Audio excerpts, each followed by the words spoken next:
मुफ्ती तारिक मसूद के बयानात के लिए तारिक मसूद ऑफिशियल को सब्सक्राइब करें। तारिक मसूद ऑफिशियल।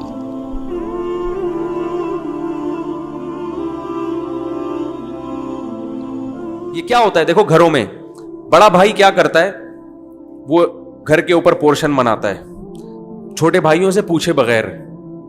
अब्बा की विरासत के पैसों से क्या हो रहा है, ऊपर एक और पोर्शन बन गया, उसमें किचन बना दिया, ये कर दिया।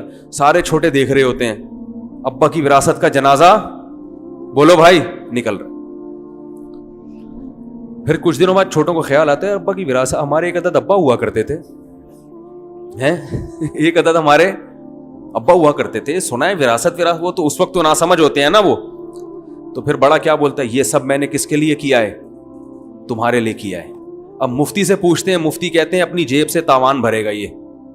वो कहते हैं मैंने तो इन लोगों के लिए किया, तो आपने इनसे पूछ के किया था हैं? और अगर पूछ के भी किया था तो ये बताया था कि ये तुम्हारी विरासत है जो तुम्हें मिलने चाहिए थी, लेकिन मैं उससे ऊपर पोर्शन बना रहा हूं। इतनी वजाहत की थी। पूछ के भी करते हैं, लेकिन उन बेचारों को क्या पता। ये सब बदमाशियां हो रही हैं घरों के अंदर, कर्जे तकसीम हो रहे हैं। अब्बा का इंतकाल हो गया तो फलाने का कर्जा उतार दिया, अब्बा का इंतकाल हो गया, बड़ी बेटी की शादी कर दी, उससे पूछे बगैर बाकी वारिसों से।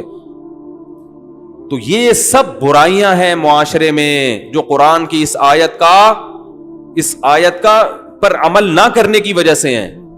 दिलों में बुग़्ज़ पैदा होता है, लड़ाई पैदा होती है, पता ही नहीं चलता। कई लोग ऐसे आज मर जाए ना तो किसी को पता ही नहीं है कि ये किसका कितना कर्जा है। कर्ज ख्वाह खड़े होते हैं, कुछ झूठे भी आए हुए होते हैं लाइन लगा के, कोई दस्तावेज ही नहीं है, कुछ है ही नहीं किसी के पास। तो आज जाने के बाद सबसे पहला काम क्या करना है? एक एक चीज को लिखना है।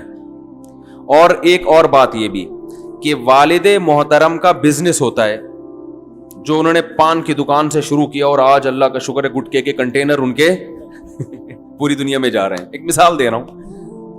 अब क्या होता है कि छोटे जैसे जैसे बेटे जवान होते हैं, वो भी अब्बा के साथ बिजनेस में शरीक होना शुरू।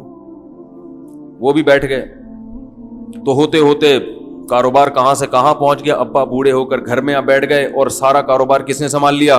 बेटों ने। अब अब्बा का इन्ना लिल्लाहि व इन्ना इलैहि राजिऊन हो गया। अब बेटे कहते हैं सारा बिजनेस किसका है?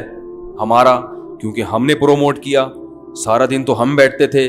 छोटा भाई जो बेचारा आज तक बैठा नहीं, वो कहेगा भाई अब्बा की विरासत है मुझे दो, तो पता ही नहीं चल रहा होता। एक साहब मेरे पास आए, कहने लगे कि वो दीनदार थे, उनको ख्याल हुआ कि चलो मैं अपनी जिंदगी में ही पूछ लूं किसी मुफ्ती से कि मैं मरा था ये बिजनेस मिलेगा किसको। तो वो मेरे पास आए, कहने लगे मुफ्ती साहब मेरे बेटे ने मेरे कारोबार को जमीन से कहां तक पहुंचा दिया? आसमान तक। बहुत तरक्की दी है, तो मेरे मरने के बाद इसको इसमें से क्या मिलेगा? मैंने कहा इसको सिर्फ सवाब मिलेगा, इसके अलावा बोलो भाई कुछ नहीं मिलेगा। कह रहे हैं क्यों? मैंने कहा इसलिए कि पैसा किसका था? आपका।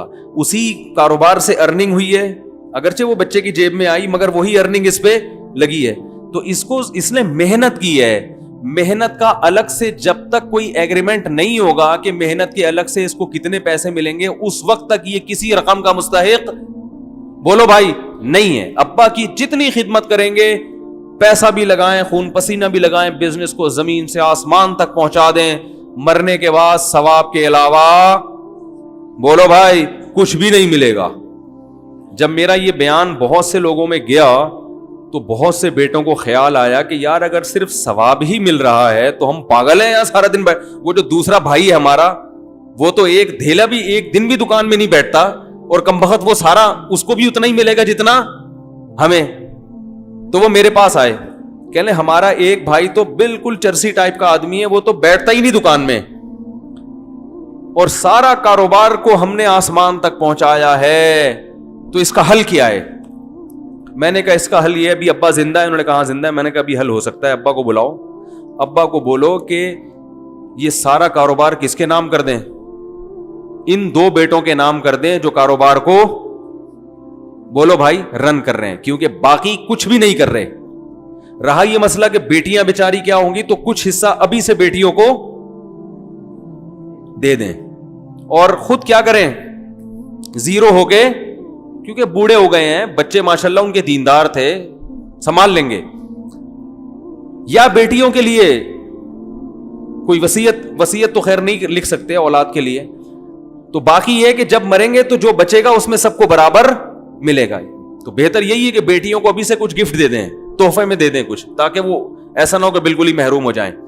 اور وہ جو مکھنچو پڑا رہتا ہے, تو پھر جب آپ دنیا سے جائیں گے تو اس کو صبر کے ثواب کے علاوہ, پہلے تو ان کو صرف ثواب مل رہا تھا نا, اب وہ جو کسی کام کا نہیں ہے ثواب کس کے کھاتے میں چلا جائے گا, بولو بھائی, اس کے. وہ جب ابا دنیا سے جائیں گے تو ابا سب کچھ پہلے ہی دے چکے ہوں گے, بزنس سارا بیٹوں کو دے چکے ہیں, باقی جو بچا بیٹیوں کو دے چکا. وہ جو ہر وقت صلواتیں سنتا رہتا تھا, کسی کام کا نہیں تھا, تو جب وراثت ہی باقی نہیں بچے گی تو اب ثواب کس کے حصے میں چلا جائے گا. پہلے ان محنت والوں کو صرف ثواب مل رہا تھا, اب ثواب کس کو ملے گا. تو یہ ایک طریقہ ہے جو ان لوگوں کے لیے جو نالائق بیٹے بھی ہوتے ہیں جن کے. تو یہ سب دنیا میں پہلے علماء کرام کی موجودگی میں حل کرا لیا کریں مسائل, کہ بھائی کیا کس کو کیا ملے گا اور کیوں ملے گا, کیسے ملے گا. اور اس میں ایک اہم بات یہ بھی ہے کہ دنیا میں جب آپ کسی کو کوئی چیز گفٹ کرتے ہیں تو محض نام کر دینا کافی نہیں ہے, ہینڈ اوور کرنا ضروری ہے. یہ بھی ایک اہم مسئلہ ہے کہ یاد, جیسے میری یہ پگڑی ہے, میں نے ان سے کہا قاری صاحب میں نے یہ پگڑی آپ کو گفٹ کر دی, تو گفٹ ہوئی نہیں ہے ابھی, جب تک میں ان کو پکڑا کے ان کے ہاتھ میں نہ دے دوں. قبضہ کرنا تحفے میں کیا ہے, بولو, تحفہ جب آپ کسی کو دیتے ہیں تو قبضہ اس میں ضروری, اور ہر چیز کا قبضہ اس کے اور حصی قبضہ, یعنی عملی طور پر قبضہ. میں پگڑی ان کے نام بھی کر دوں گا تو نہیں ہوگی, اسٹیمپ پیپر میں بھی لکھ کے دو, جب تک ہینڈ اوور نہیں کروں گا ہاتھ میں نہیں آئے گی, قبضہ نہیں ہوگا. تو پراپرٹی کا بھی ایسا ہی ہے کہ جب آپ پراپرٹی کسی کو گفٹ کرتے ہیں یا کاروبار کسی کو گفٹ کرتے ہیں تو صرف نام اس کے کروا دینا کافی نہیں ہے, پورا کاروبار اٹھا کے اس کو پکڑانا پڑے گا. دکان ہے تو چابیاں دینی پڑیں گی, یہ ہینڈ اوور, یہ لو تمہارا, اب میں آؤں گا چائے پینے کے لیے یہاں پہ, ہینڈ اوور کرنا ضروری ہے. تو گھر میں بھی باپ بعض دفعہ ایک بیٹے کے نام گھر کر دیتا ہے. یہ مائک کی آواز صحیح نہیں ہے نا, نہیں ہے نا صحیح, تراویح میں بھی ٹینشن ہو رہی ہے, اتنی آواز گونج رہی ہے, اس کو صحیح کریں یار. ابا کیا کرتے ہیں, بیٹے کو گھر گفٹ میں دے دیا یا بیٹی کو گفٹ میں دے دیا, تو ایسے دے دینا کافی نہیں ہے, مکمل قبضہ دینا پڑے گا گھر پہ. اور مکمل قبضہ کیسے ہوتا ہے, یا تو سامان, اس کی گونج کم کریں بھائی, یہ جو گونج رہی ہے نا آواز اتنی, یہ کم کریں. یا تو سامان سمیت گھر گفٹ کر دیں اور خود باہر نکل جائیں تھوڑی دیر کے لیے, یا سامان اگر نہیں دے رہے ہیں تو سامان سارا اپنا باہر نکالنا پڑے گا, اور پھر گھر کس کو پکڑانا پڑے گا, بیٹے کو. اس کی چابیاں پکڑا دیں, بیٹا آپ گھر میں چلے جاؤ. اس طرح سے عملی طور پر جو پریکٹیکلی جس کو کہتے ہیں نا, وہ قبضہ ہونا ضروری ہے. لوگ یہ کچھ نہیں کرتے, بس ڈاکومنٹ میں نام کر دیا یہ میری بیٹی کا, یہ میرے بیٹے کا. پھر جب وہ مفتیان کرام کے پاس جاتا ہے, وہ کہتے ہیں یہ آپ کا نہیں ہے, اس میں وراثت جاری ہوگی, تو پھر آپس میں کیا ہوتا ہے, لڑائی ہوتی ہے. پھر مفتیوں کے کوئی جس کا پھر جس کو جو ہے نا گھر جس کے کو مل رہا ہوتا ہے اس کو مفتیوں کا فتویٰ بہت اچھا مل رہا ہوتا ہے, جس کو نہیں مل رہا ہوتا وہ کہتے ہیں مفتی لوگ پتہ نہیں یہ اپنی مرضی کے فتوے دیتے رہتے ہیں بیٹھ کے. تو ہینڈ اوور کرنا ضروری. تو مالی معاملات میں اسلام نے بہت تاکید سے حکم دیا ہے کہ ہر چیز کی لکھت پڑھت, بولو بھائی, ہونی. ہاں چھوٹے موٹے معاملات جو دن اور رات ہوتے رہتے ہیں, دکان سے گئے یار ایک میٹھا پان لگا کے دے یار, اس نے پان لگا کے جیب میں ہاتھ ڈالا, پیسے ہی نہیں ہے. تو اب یہ نہیں کہ اسٹیمپ پیپر لینے جا رہا ہے وہ کہ یار 10 روپے کے پان کا کیا کرو, کہ میں نے تمہیں 10 روپے دینے ہیں کل اور 2 گواہ بھی لے کر آوے ہیں. چھوٹی موٹی چیزیں 10 15 20 روپے, اس میں لکھت پڑھ ضروری نہیں ہے. تو یہ ایک بہت اہم ترین آیت ہے سورہ بقرہ کی, جس پر لوگ عمل نہیں کرتے, اور اللہ نے اس کی بہت تاکید کی ہے. تمام معاملات کیسے ہونے چاہیے. اور یہ بھی ایک بات بتاؤں, میاں بیوی کے جو جھگڑے ہوتے ہیں نا, جب ان میں صلح ہوتی ہے اور پھر کچھ شرائط طے ہوتی ہیں, تو ان کو بھی ریٹرن میں لانا ضروری ہے. کئی کیسز ایسے آئے ہیں, شرائط طے ہو گئی, آپس میں چلے گئے, वो भूल गए, फिर वो क्या है, या किसी को अपनी अपनी वाली याद है, अपने ऊपर जो शर्तें थी वो याद नहीं रहती, तो वो भी सुलो का भी उसूल क्या है, जो होगा भाई ये है, इसके मुताबिक तय होगा। तो हर चीज जो भी अहम जरूरी चीजें हैं वो किस में होनी चाहिए, रिटर्न में। और ये याद रखें कि लोग क्या करते हैं, आपस में बहन भाइयों में जो मामलात होते हैं उसको रिटर्न में नहीं लेकर आते, हालांकि उसको रिटर्न में लाना ज्यादा जरूरी, क्योंकि रिश्ते यहां से टूटते हैं। गैर के साथ लड़ाई हो जाए ये इतनी बुरी नहीं है, अपनों के साथ लड़ाइयां हो जाना, बोलो भाई, बहुत बुरा अमल है।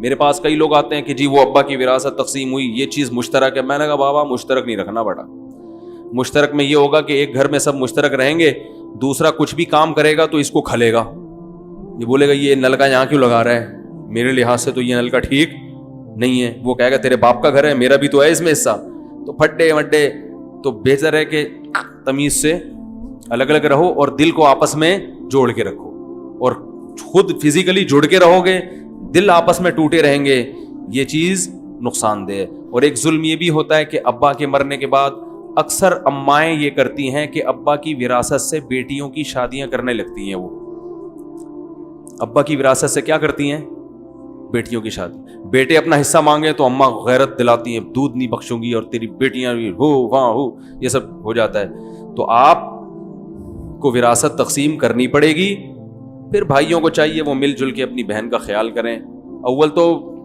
लड़की की शादी पे तो कोई खर्चा है ही नहीं, लेकिन चलो मुआशरा करवा रहा है तो फिर ये, लेकिन विरासत में से कोई भी हिस्सा किसी के लिए नहीं रखा जाता। तो बाज माएँ तो बेटियों के लिए करती हैं, बाज बेटियों पे जुल्म करती हैं कि बेटियों को देने नहीं देती। वो कहती हैं बेटों का है, बेटियां वो तो अपने घर की हो गई। जो अपने घर की हो या ना हो, करोड़पति हो या गरीब हो, विरासत में उसको हिस्सा उतना ही मिलेगा जितना गरीब को मिलेगा, और मिलेगा। समझ रहे हैं कि नहीं समझ रहे? और बीवी को मिलेगा, बहनोई को नहीं आ रही बात, बहन को मिलेगा, बहनोई को, ये भी गड़बड़ होती है। बहन का हिस्सा बहनोई मांगने आ रहा होता है, दे मेरी बीवी का हिस्सा, ओ भाई तेरा थोड़ी है।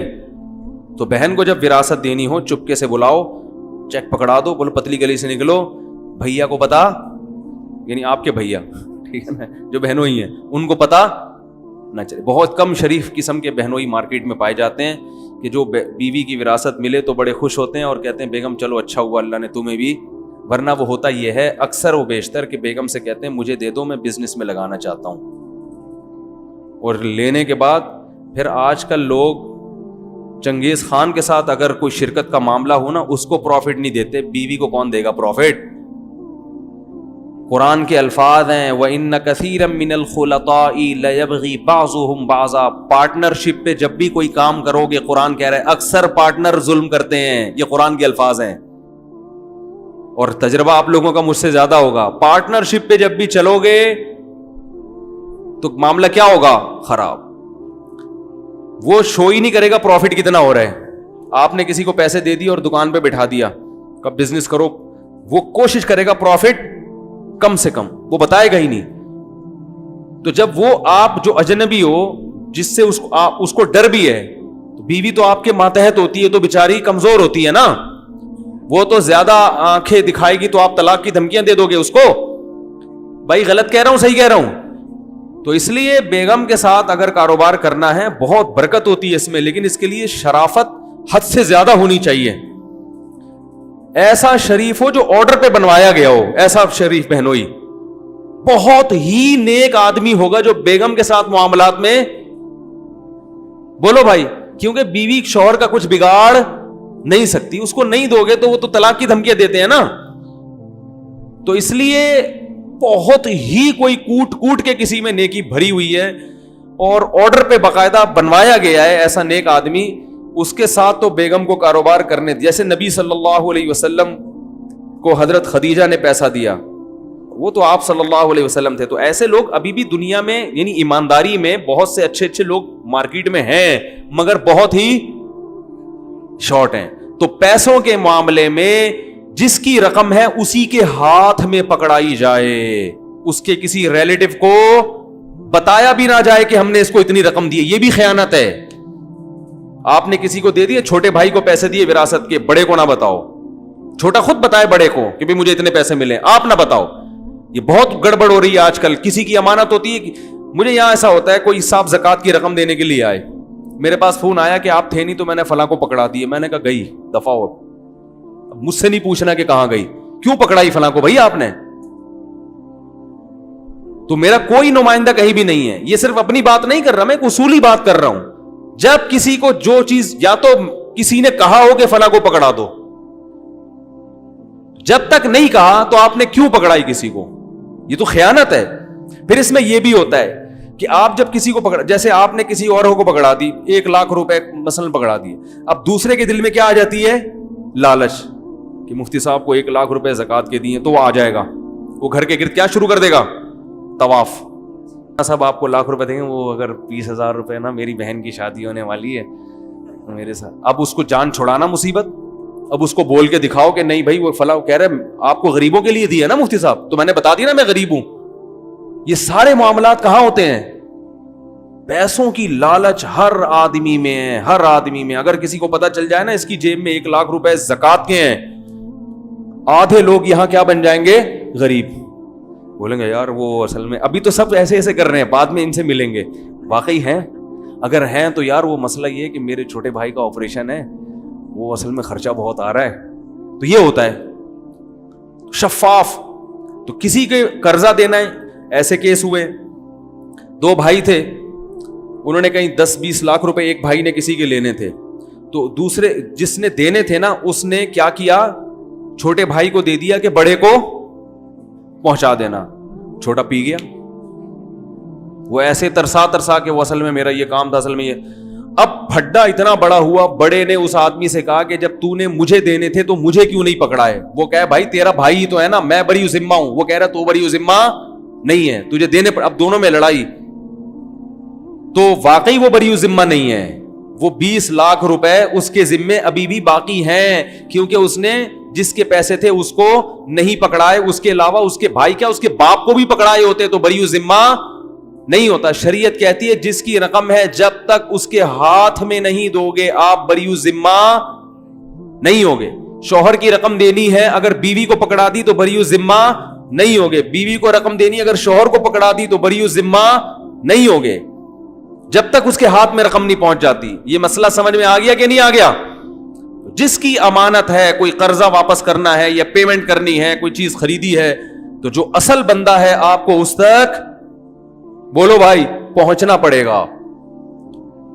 سمجھ گئے یہاں تک؟ ہاں نابالغ کا معاملہ ہے تو وہ اس کے باپ سے کیا جائے گا, اور باپ کو بھی شریعت نے بہت سخت پابند کیا نابالغ کے مال میں کہ آپ اس کی پراپرٹی بیچ نہیں سکتے نابالغ کی, ورنہ اس سے بھی بزنس ہو رہے ہوتے ہیں, سب ڈبا دیتے ہیں. تو یہ اللہ تعالیٰ نے سورہ بقرہ میں بہت اہم حکم دیا کہ تمام معاملات صاف ہونے چاہیے. پیسوں کا معاملہ کیا ہونا چاہیے؟ بولو بھائی, کلیئر ہونا چاہیے. ایک ایک چیز پہلے پتا ہونا چاہیے, یہ کام فری پھوکٹ میں کر رہے ہیں یا پیسے لیں گے آپ اس کے, ٹھیک ہے نا.